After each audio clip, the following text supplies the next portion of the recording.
The Great Train Robbery, a tale of precision, greed, and escape. The early hours of August 8, 1963, were cloaked in silence, save for the distant clatter of steel wheels slicing through the English countryside. The Royal Mail Train, known simply as the Glasgow-London Mail Train, sped through the night under the cover of darkness. It carried more than just letters and parcels, it held the wages of a nation. Inside one of its secure carriages sat £2.6 million in used banknotes, equivalent to more than £50 million today. What neither the crew nor British Rail knew was that they were hurtling toward one of the most audacious crimes in history. As the train approached Bridego Bridge near Ledburn, Buckinghamshire, an unusual signal caught the attention of the train driver, Jack Mills. A red light, where there should have been none, forced him to slow the engine. What he didn't know, what no one outside the conspiracy knew, was that the signal had been rigged. It was a trap. There they lay low, dividing the cash and plotting their escape.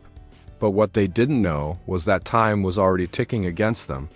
They boarded the engine, quickly overpowering the surprised driver and his firemen.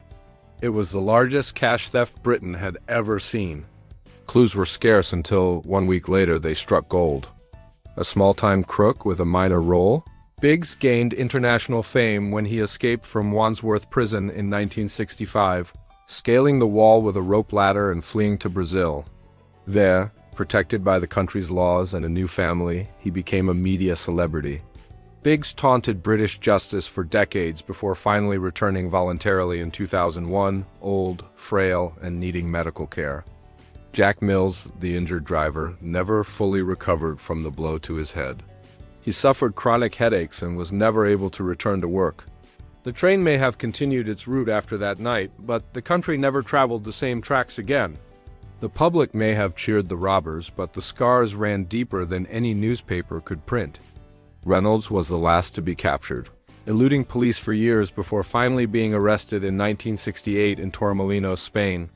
In total, 12 of the 15 gang members were arrested, tried, and sentenced to prison, some for up to 30 years. Yet none of them served more than 13 years behind bars. An informant tipped off detectives to an abandoned farmhouse.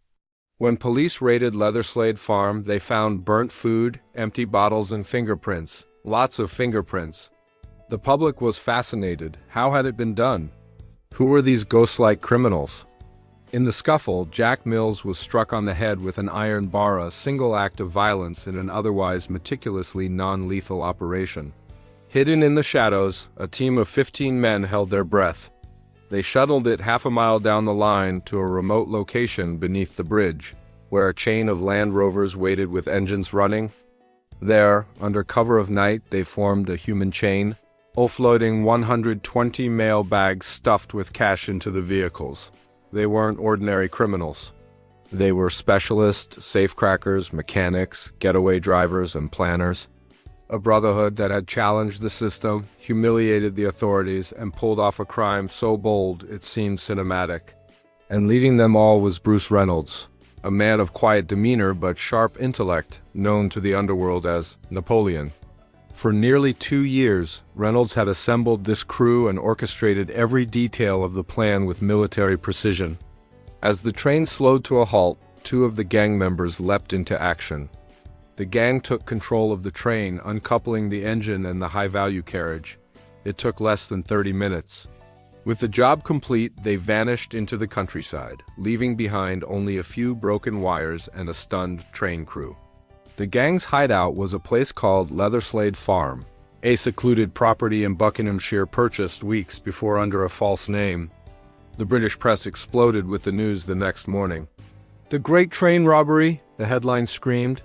The police, led by the Flying Squad of Scotland Yard, launched one of the most aggressive manhunts in British history. One by one, the robbers began to fall.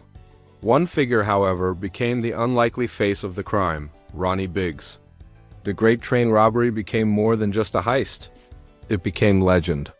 Books, documentaries, films, countless retellings kept the story alive. And with each version, the gang became less like criminals and more like anti-heroes.